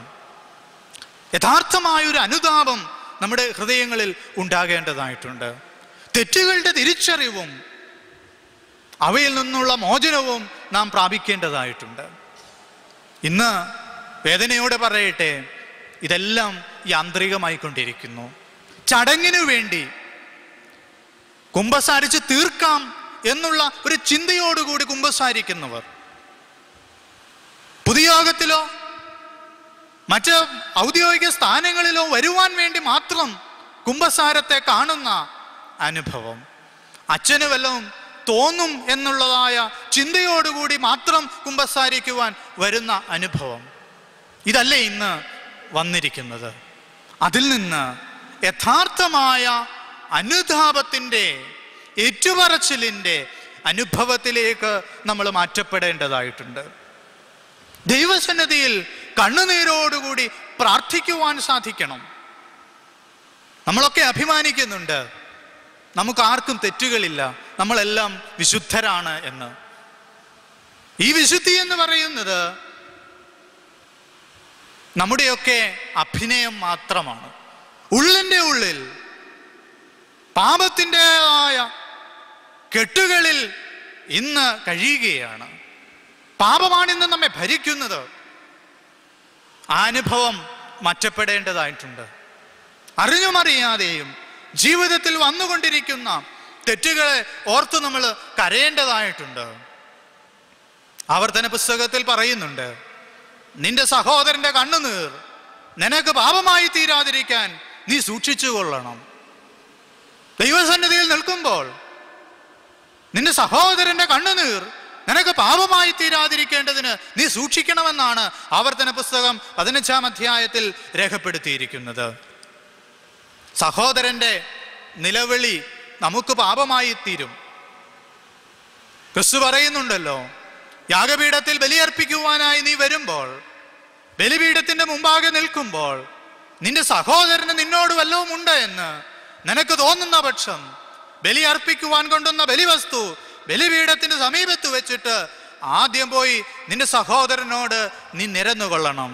കാരണം അവന്റെ കണ്ണുനീർ നിനക്ക് പാപമായി തീരരുത്, അവന്റെ കണ്ണുനീർ നിനക്ക് ഭാരമായി തീരരുത്. 7-ാം വർഷം സഹോദരന് മടക്കി കൊടുക്കേണ്ടുന്ന വർഷം സഹോദരന് മടക്കി കൊടുക്കാതെ സഹോദരന്റെ കണ്ണുനീർ നിനക്ക് പാപമായി തീരരുത് എന്ന് ആവർത്തന പുസ്തകത്തിൽ മോശ ഇസ്രായേൽ ജനതയോട് ഓർമ്മിപ്പിക്കുമ്പോൾ, അനുദിന ജീവിതത്തിൽ ഓർക്കുക, എന്റെയും നിങ്ങളുടെയും അനുദിന ജീവിതത്തിൽ സഹോദരന്റെ കണ്ണുനീർ പാപമായി എനിക്കും നിങ്ങൾക്കും ഭവിക്കാതിരിപ്പാൻ സൂക്ഷിച്ചു കൊള്ളണം, ജാഗ്രതയുള്ളവനായിക്കൊള്ളണം. ആദാമിന്റെയും ഹവ്വയുടെയും മക്കളാണല്ലോ ഹാബേലും കായീനും. രണ്ടുപേരും ദൈവസന്നിധിയിൽ യാഗം കഴിക്കുവാനായിട്ട് വന്നു. ഹാബേൽ കുഞ്ഞാടിൽ നിന്ന് ഒന്നിനെ ദൈവത്തിന് യാഗമായി സമർപ്പിച്ചപ്പോൾ കായീൻ തൻ്റെ കൃഷിസമ്പത്തിൽ നിന്ന് ദൈവത്തിന് യാഗമായി സമർപ്പിക്കുന്നു. ദൈവം ഹാബേലിലും അവൻ്റെ യാഗത്തിലും പ്രസാദിക്കുന്നു. കായീനിലും അവൻ്റെ യാഗത്തിലും പ്രസാദിക്കാഞ്ഞതുകൊണ്ട് കായീന് ഹാബേലിനോട് വൈരാഗ്യം ജനിക്കുന്നു. സഹോദരനോട് വിദ്വേഷം ജനിച്ചു. സഹോദരനെ കൊല്ലുവാനായിട്ട് കായീൻ ആലോചിക്കുകയും സൂത്രത്തിൽ സഹോദരനെ വിളിച്ചു കൊണ്ടുപോയി ഇല്ലാതാക്കുകയും ചെയ്യുന്നു. തുടർന്ന് സംഭവിച്ചത് നമുക്കെല്ലാം അറിവുള്ളതാണല്ലോ. ഹാബേലിന്റെ രക്തം കായീന് പാപ കാരണമായി തീർന്നു. ഹാബേലിന്റെ നിലവിളി, ഹാബേലിന്റെ കണ്ണുനീർ കായീന് പാപമായി തീർന്നു.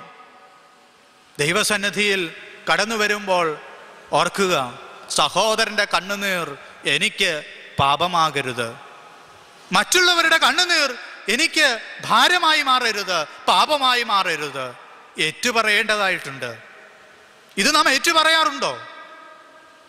ദൈവസന്നിധിയിൽ വരുമ്പോൾ, സത്യകുമ്പസാരം നടത്തുവാൻ കടന്നു വരുമ്പോൾ ഏറ്റുപറയാറുണ്ടോ സഹോദരന്റെ പാപം, സഹോദരന്റെ കണ്ണുനീർ പാപമായി തീർന്ന അനുഭവങ്ങൾ? വിട്ടുകൊടുക്കുവാൻ തയ്യാറാകാതെ എന്റേതാക്കുവാനുള്ള ചിന്തയോടുകൂടി സഹോദരൻ്റേതുകൂടി നീ തന്നിലേക്ക് ചേർക്കുമ്പോൾ അവന്റെ കണ്ണുനീർ നിനക്ക് പാപമാണ് എന്ന് ഓർത്തുകൊള്ളുക. അവൻ അവകാശപ്പെട്ടത് നീ നിന്റേതായി സ്വീകരിക്കുമ്പോൾ ഓർക്കുക, അവന്റെ കണ്ണുനീർ നിനക്ക് പാപമാണ്. അവന് അവകാശപ്പെട്ടത് നൽകാതെ നീ കുതന്ത്രങ്ങൾ പ്രയോഗിക്കുമ്പോൾ അവന്റെ കണ്ണുനീർ നിനക്ക് പാപമാണ് എന്ന് ചിന്തിച്ചുകൊള്ളുക, ഓർത്തുകൊള്ളുക. ആകയാൽ സഭയെ നീ ജാഗ്രതയുള്ളവനാകുക. ആയതിനാൽ നീ എന്നോട് വെള്ളയുടുപ്പിനെ വിലയ്ക്ക് വാങ്ങിക്കൊള്ളുക. നിന്റെ ജീവിതത്തിൽ നിനക്ക് നഷ്ടപ്പെട്ടു പോയ പരിശുദ്ധിയുടെ അനുഭവത്തെ നീ എന്നോട് വാങ്ങിക്കുക. മൂന്നാമതായി സഭയോട് ഓർമ്മിപ്പിക്കുന്നു, നീ അന്ധയാണ്. ആയതിനാൽ നീ നേത്രത്തിനു വേണ്ടി, നിന്റെ കണ്ണുകൾക്ക് വേണ്ടി ലേപനം നീ എന്നോട് വാങ്ങിച്ചു കൊള്ളുക. നീ അന്ധയാണ്, നീ അന്ധനാണ്. ആരാണ് അന്ധൻ? ഒരു സെൻ ഗുരു തൻ്റെ ശിഷ്യന്മാരോട് ചോദിച്ചു, എപ്പോഴാണ് രാത്രി അവസാനിച്ച് പകൽ ആരംഭിച്ചു എന്ന് പറയുവാൻ സാധിക്കുന്നത്? എപ്പോഴാണ് രാത്രി അവസാനിച്ചു പകൽ ആരംഭിച്ചു എന്ന് പറയുവാൻ സാധിക്കുന്നത്? ഒന്നാമത്തെ ശിഷ്യൻ ഗുരുവിനോട് മറുപടി കൊടുത്തു, ദൂരെ നിൽക്കുന്ന മൃഗം അത് ആടാണോ നായാണോ എന്ന് കൃത്യമായിട്ട് പറയുവാൻ സാധിക്കുമ്പോൾ പകൽ ആയി എന്ന് പറയാം. ദൂരെ നിൽക്കുന്ന മൃഗം അത് ആടാണോ നായാണോ എന്ന് പറയുവാൻ സാധിക്കുമ്പോൾ പ്രഭാതമായി എന്ന് പറയാം. രണ്ടാമത്തവൻ പറഞ്ഞു, ദൂരെ നിൽക്കുന്ന മരം അത്തിയാണോ പൈനാണോ എന്ന് തിരിച്ചറിയുവാൻ കഴിയുമ്പോഴാണ് പ്രഭാതമായി എന്ന് പറയുവാൻ സാധിക്കുന്നത്. ദൂരെ നിൽക്കുന്ന മരം അത്തിയാണോ പൈനാണോ എന്ന് തിരിച്ചറിയുവാൻ കഴിയുന്ന അവസ്ഥയ്ക്ക് പ്രഭാതമായെന്ന് പറയാം. എന്നാൽ മൂന്നാമത്തവൻ പറഞ്ഞു, സമീപത്ത് നിൽക്കുന്ന സ്ത്രീയോ പുരുഷനോ എൻ്റെ സഹോദരനോ സഹോദരിയോ ആണ് എന്ന് തിരിച്ചറിയുമ്പോഴാണ് പ്രഭാതം വന്നത്. സമീപത്ത് നിൽക്കുന്ന സ്ത്രീയോ പുരുഷനോ എൻ്റെ സഹോദരനോ സഹോദരിയോ ആണ് എന്ന് തിരിച്ചറിയുമ്പോഴാണ് പ്രഭാതം ആയി എന്ന് പറയുന്നത്. അങ്ങനെയെങ്കിൽ അടുത്ത് നിൽക്കുന്ന മനുഷ്യന് സഹോദരനോ സഹോദരിയോ ആണോ എന്ന് തിരിച്ചറിയുവാൻ നമുക്ക് സാധിക്കുന്നുണ്ടോ എന്ന് ഒരു നിമിഷം നമ്മോട് തന്നെ ചോദിക്കുക. അങ്ങനെ കഴിയുന്നില്ല എങ്കിൽ ഇന്ന് നാം അന്ധകാരത്തിലാണ് നിൽക്കുന്നത്, ഇരുട്ടിലാണ് നിൽക്കുന്നത്. അപ്പുറത്തിരിക്കുന്ന ആളിനെ തിരിച്ചറിയുവാൻ സാധിക്കാതെ വരുമ്പോൾ, സമീപത്തുള്ള സഹോദരനെ സഹോദരിയെ തിരിച്ചറിയാതെ പോകുമ്പോൾ ഞാൻ അന്ധനാണ്, അന്ധകാരത്തിലാണ് നിൽക്കുന്നത്.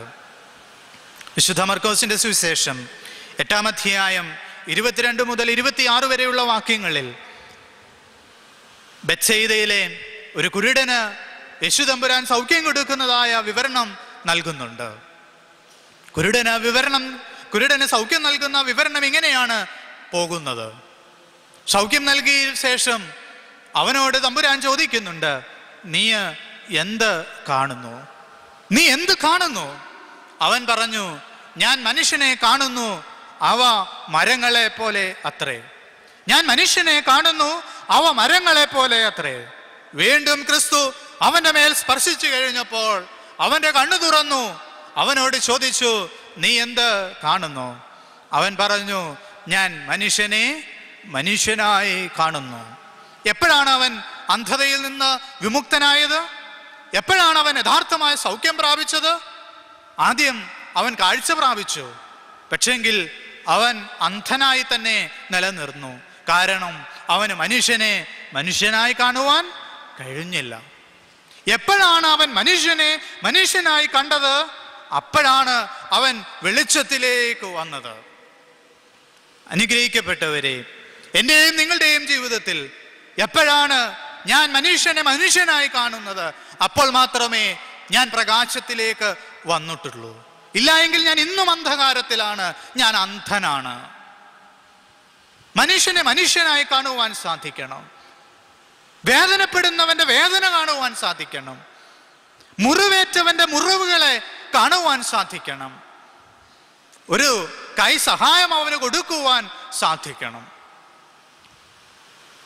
അപ്പനെ അപ്പനായും അമ്മയെ അമ്മയായും മകനെ മകനായും മകളെ മകളായും സഹോദരനെ സഹോദരനായും സഹോദരിയെ സഹോദരിയായും കാണുവാൻ കഴിയുമ്പോഴാണ് ഞാനും നിങ്ങളും പ്രകാശത്തിലേക്ക് വന്നു എന്ന് പറയുവാൻ സാധിക്കുന്നത്. ഇന്നത്തെ പത്രങ്ങളും മാധ്യമങ്ങളും നമ്മൾ കാണുമ്പോൾ എന്താണ് ഇന്ന് നടമാടിക്കൊണ്ടിരിക്കുന്നത്? മക്കൾക്ക് കാവൽക്കാരാകേണ്ടുന്നവർ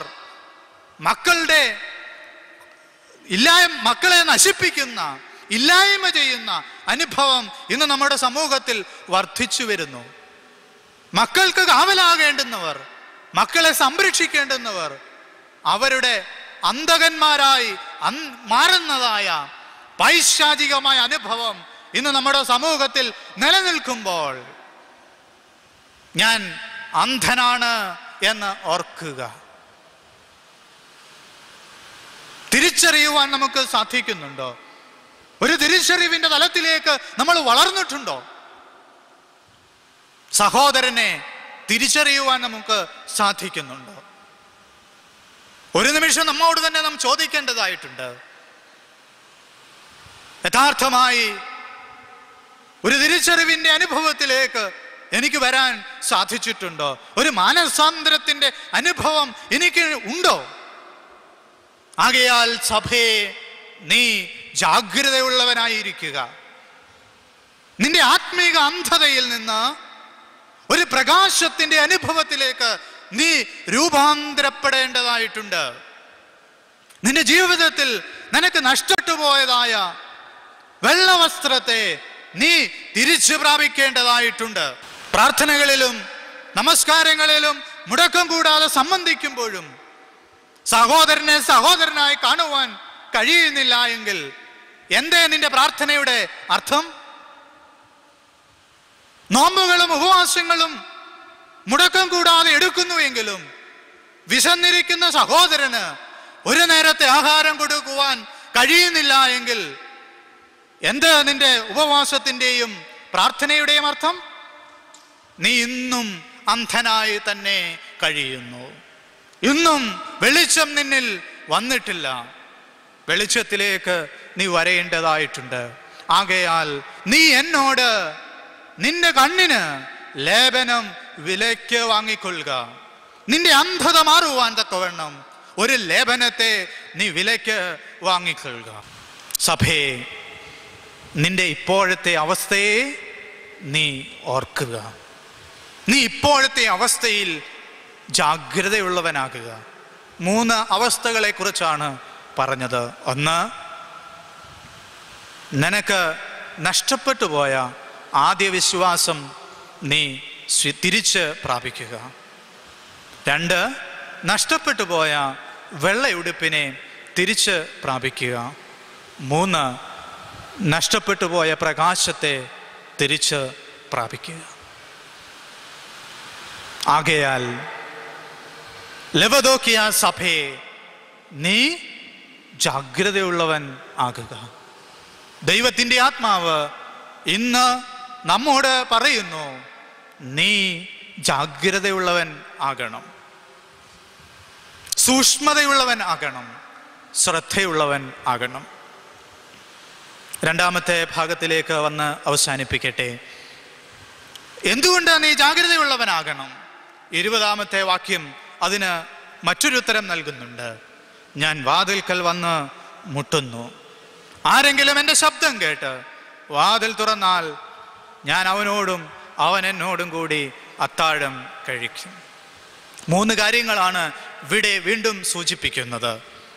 ഒന്ന്, ദൈവശബ്ദം കേൾക്കുവാൻ നീ ജാഗ്രതയുള്ളവനാകണം. ദൈവത്തിൻ്റെ ശബ്ദം കേൾക്കുവാൻ നീ ജാഗ്രതയുള്ളവൻ ആകണം. വാതിൽക്കൽ വന്ന് ഞാൻ മുട്ടുന്നുണ്ട്.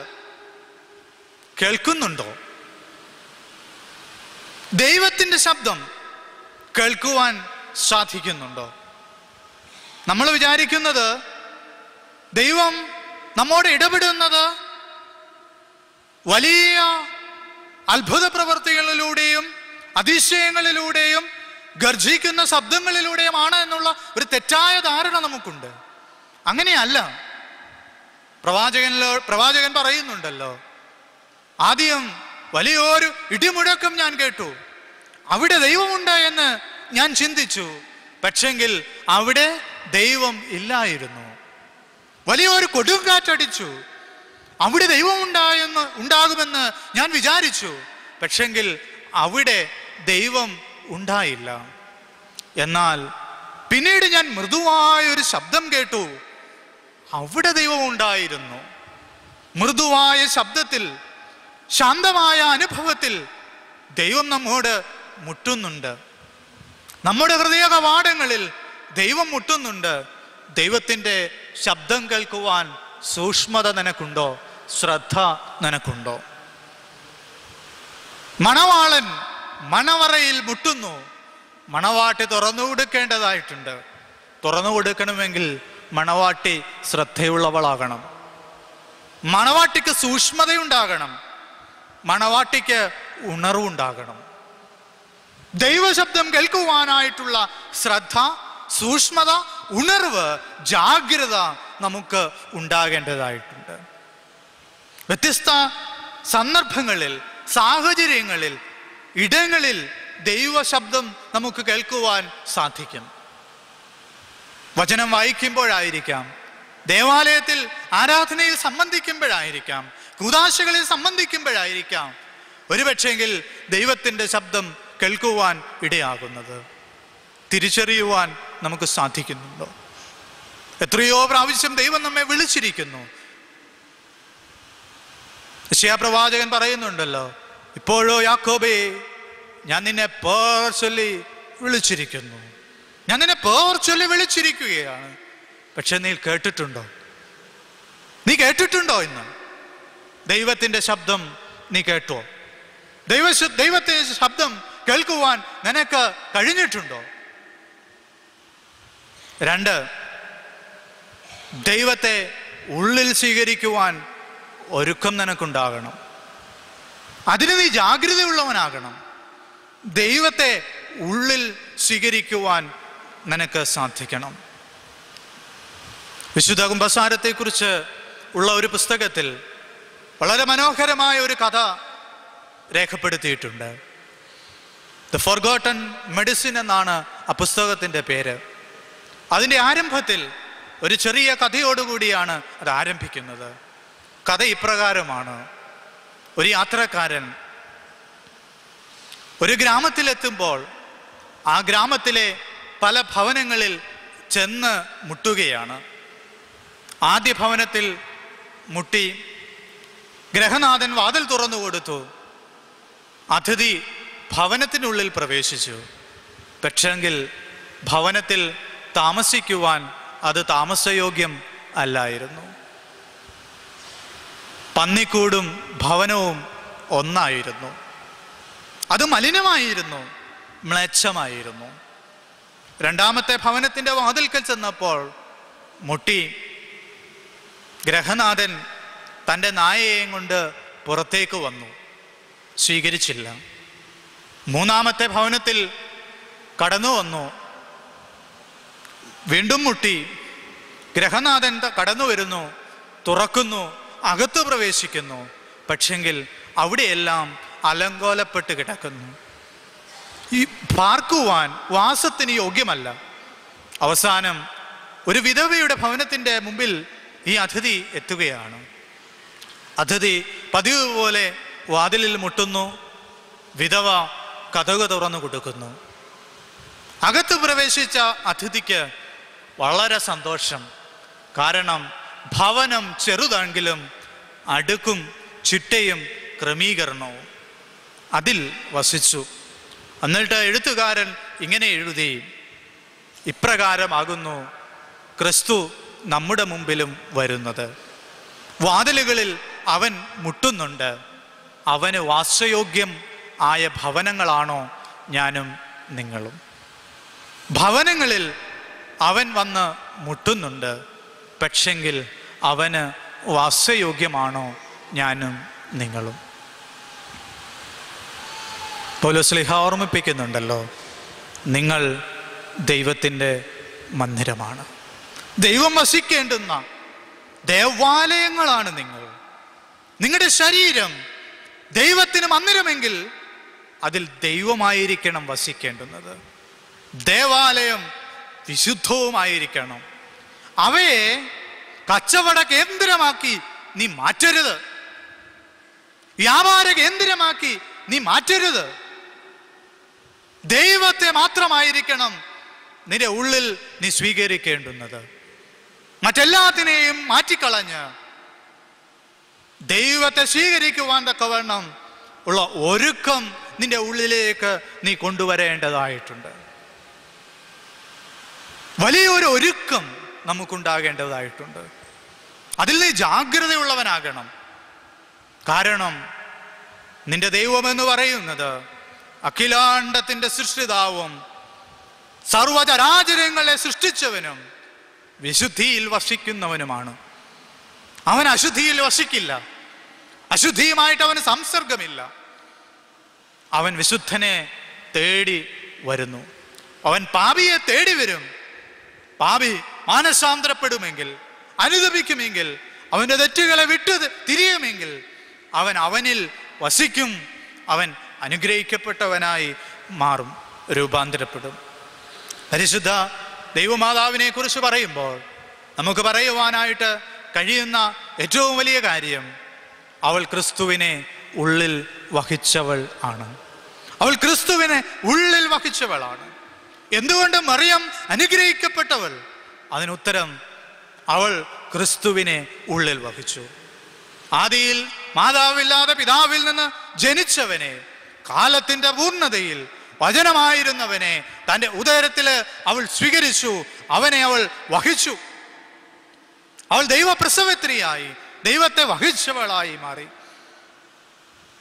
അതുപോലെ നമ്മുടെ ജീവിതത്തിലും ദൈവത്തെ വഹിക്കുന്ന, ദൈവത്തെ സ്വീകരിച്ച് അവന് വേണ്ടി ജീവിക്കുന്ന അനുഭവത്തിലേക്ക് കടന്നു വരേണ്ടതായിട്ടുണ്ട്. അതിന് നീ ജാഗ്രതയുള്ളവൻ ആകണം. അവസാനമായി യോഹന്നാൻ ഓർമ്മിപ്പിക്കുന്നു, അവൻ വാതിൽ തുറക്കുകയും ഞാൻ അവനോടും അവൻ എന്നോടും കൂടി അത്താഴം കഴിക്കും.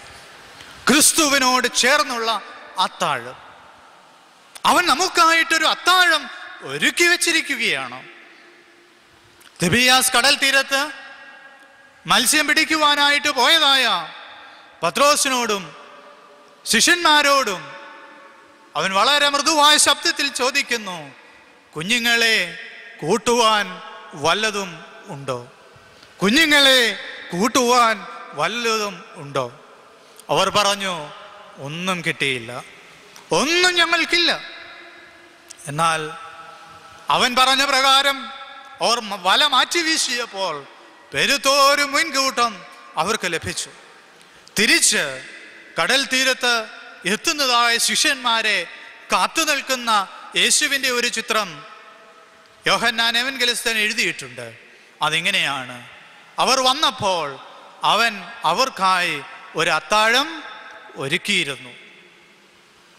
അവൻ ഒരു അത്താഴം ഒരുക്കി അവർക്കായി കാത്തിരുന്നു. അവർ പരസ്പരം ഭക്ഷിച്ച് തൃപ്തരായി മാറി. ദൈവം നമുക്ക് ഒരു അത്താഴം ഒരുക്കി വച്ചിരിക്കുന്നു. ദൈവവുമായി ബന്ധത്തിലേക്ക് വരുവാൻ അവൻ നമുക്ക് ഒരു പുതിയ ഭക്ഷണം ഒരുക്കിയിരിക്കുന്നു. എന്താണ് സൂചിപ്പിക്കുന്നത്? അത് വിശുദ്ധ കുർബാനയാണ്. ദൈവത്തോട് ചേർന്ന് ഭക്ഷിക്കുവാൻ, ദൈവത്തെ ഭക്ഷിക്കുവാൻ അവൻ നമുക്കായിട്ട് തൻ്റെ ശരീരത്തെ തന്നു. അപ്പമായും തൻ്റെ രക്തത്തെ വീഞ്ഞായും നമുക്ക് നൽകി തന്നു. ഇന്ന് നമുക്ക് വലിയൊരു ഭാഗ്യം ലഭിച്ചിരിക്കുകയാണ്. അവൻ്റെ ശബ്ദം കേട്ട് അവനെ സ്വീകരിക്കുവാൻ തയ്യാറുള്ളവർക്ക് അവൻ വിശുദ്ധ കുർബാന ഒരുക്കിയിരിക്കുന്നു. അതിൽ നീ ജാഗ്രതയുള്ളവൻ ആയിരിക്കണം. ദൈവം ഒരുക്കിയിരിക്കുന്ന ഈ ഭക്ഷണത്തിൽ സംബന്ധിക്കുവാൻ തക്കവണ്ണം ജാഗ്രത നിനക്കുണ്ടാകണം. അതിൽ സംബന്ധിക്കുവാനായിട്ടുള്ള ഒരുക്കം നിനക്കുണ്ടാകണം.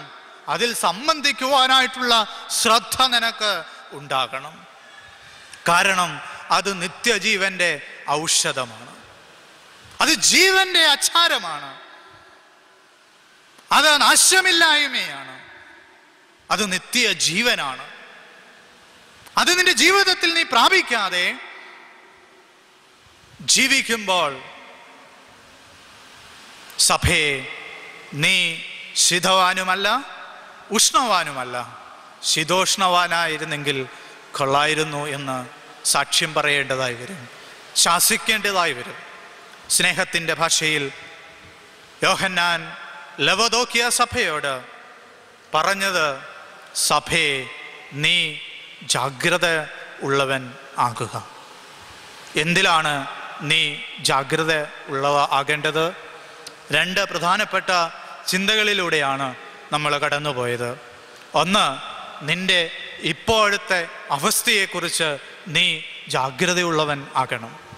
നിന്റെ ഇപ്പോഴത്തെ അവസ്ഥ എന്ത് എന്ന് തിരിച്ചറിയുവാൻ നിനക്ക് ശ്രദ്ധയുണ്ടാകണം, സൂക്ഷ്മതയുണ്ടാകണം. അത് സമ്പന്നനെന്ന് നീ അഭിമാനിക്കുമ്പോഴും നീ ദരിദ്രനാണ്. പൊന്ന് എന്നോട് നീ വാങ്ങിച്ചു കൊള്ളുക, വെള്ളയുടുപ്പ് എന്നോട് നീ വാങ്ങിച്ചു കൊള്ളുക, നിന്റെ കണ്ണിന് ലേപനവും എന്നോട് നീ വാങ്ങിച്ചു കൊള്ളുക. നിനക്ക് നഷ്ടപ്പെട്ടു പോയ നിർമ്മല വിശ്വാസത്തെ തിരിച്ച് പ്രാപിക്കുക. നിനക്ക് നഷ്ടപ്പെട്ടു പോയതായ വെള്ളവസ്ത്രത്തെ തിരിച്ച് പ്രാപിക്കുക. നിനക്ക് നഷ്ടപ്പെട്ടു പോയതായ പ്രകാശത്തെ തിരിച്ച് പ്രാപിക്കുക. രണ്ടാമതായി, നീ ക്രിസ്തുവിനെ സ്വീകരിക്കുവാനായി ജാഗ്രതയുള്ളവനാകുക. ക്രിസ്തുവിനെ സ്വീകരിക്കുവാൻ നീ ജാഗ്രതയുള്ളവനാകുക. അവൻ നിന്റെ വാതിൽക്കൽ മുട്ടുന്നു. അവൻ്റെ ശബ്ദം കേൾക്കുവാൻ നിനക്ക് ജാഗ്രത ഉണ്ടാകണം. അവനെ സ്വീകരിക്കുവാൻ നിനക്ക് ജാഗ്രത ഉണ്ടാകണം. അവനുമായി അത്താഴം കഴിക്കുവാൻ അവൻ ഒരുക്കിയിരിക്കുന്ന വിശുദ്ധ കുർബാനയാകുന്ന ആ വലിയ ഭക്ഷണത്തിൽ നാശമില്ലായ്മയുടെ ആ അപ്പത്തെ ഭക്ഷിക്കുവാൻ നിനക്ക് സാധിക്കണം. ഒരു നിമിഷം തലകളെ ദൈവസന്നിധിയിൽ വണക്കാം, ഹൃദയങ്ങളെ ദൈവസന്നിധിയിൽ പകരാം. നമ്മുടെ ആത്മാവിനോട്, നമ്മുടെ ഹൃദയത്തോട് നമുക്ക് ഒന്ന് ചോദിക്കാം, ക്രിസ്തുവിനെ സ്വീകരിക്കുവാൻ ഞാൻ ഒരുക്കമുള്ളവൻ ആയോ? ക്രിസ്തു എന്നിലുണ്ടോ? ക്രിസ്തു ഒരുക്കിയിരിക്കുന്ന ആത്മീക ഭക്ഷണം ഭക്ഷിക്കുവാൻ തക്കവണ്ണം സൂക്ഷ്മത, ജാഗ്രത എന്നിലുണ്ടോ? നമുക്ക് പ്രാർത്ഥിക്കാം. സർവശക്തനായ ദൈവമേ, ഞങ്ങളുടെ സ്വർഗീയ പിതാവേ, നൽകി തന്ന എല്ലാവിധ അനുഗ്രഹങ്ങൾക്കായും നന്മകൾക്കായും നിനക്ക് സ്തുതി. നാഥ, നിന്റെ സന്നിധിയിൽ ജാഗ്രതയുള്ളവരായി, നിന്റെ സന്നിധിയിൽ വിശുദ്ധിയോടുകൂടി സൂക്ഷ്മതയുള്ളവരായി, ശ്രദ്ധയുള്ളവരായി, ഉണർവുള്ളവരായി കാണപ്പെടുവാൻ ഞങ്ങളെ നീ സഹായിക്കണമേ. ഞങ്ങളുടെ ഇപ്പോഴത്തെ പാപാവസ്ഥയെ ഞങ്ങൾ തിരിച്ചറിയുന്നു. ഞങ്ങളുടെ പിന്മാറ്റത്തിൻ്റെ, ഞങ്ങളുടെ മറുതലിപ്പിൻ്റെ, ഞങ്ങളുടെ അനുസരണക്കേടിൻ്റെ അനുഭവത്തെ ഞങ്ങൾ തിരിച്ചറിയുന്നു. സ്വർഗത്തിലെ ദൈവമേ, ഞങ്ങളോട് ക്ഷമിക്കണമേ. അപ്പാ, നിന്റെ പുത്രൻ എന്ന് വിളിക്കപ്പെടുവാൻ, നിന്റെ പുത്രി എന്ന് വിളിക്കപ്പെടുവാൻ ഞങ്ങൾക്ക് യോഗ്യതയില്ല. നാഥ, അവിടുത്തെ രക്തത്താൽ കഴുകി വെടിപ്പാക്കണമേ. നഷ്ടപ്പെട്ടു പോയ വിശുദ്ധിയെ പ്രാപിക്കുവാനും, നഷ്ടപ്പെട്ടു പോയ വെള്ളവസ്ത്രത്തെ പ്രാപിക്കുവാനും, നഷ്ടപ്പെട്ടു പോയ പ്രകാശത്തെ പ്രാപിക്കുവാനും എന്നെ നീ ഒരുക്കണമേ. നാഥ, നീ എന്നിലേക്ക് എഴുന്നള്ളി വരണമേ. നിന്റെ ശബ്ദം കേൾക്കുവാനും നിന്നെ സ്വീകരിക്കുവാനും നീ ഒരുക്കുന്നതായ ആത്മീക മേശയിൽ സംബന്ധിക്കുവാനും എന്നെ നീ ഇടയാക്കണമേ, ഒരുക്കണമേ. എൻ്റെ പാപത്തെ എന്നോട് നീ ക്ഷമിക്കണമേ. വിശുദ്ധിയിൽ എന്നെ നീ നിറയ്ക്കണമേ. ആയത് പിതാവിൻ്റെയും പുത്രൻ്റെയും പരിശുദ്ധ റൂഹായുടെയും നാമത്തിൽ തന്നെ. ആമേൻ.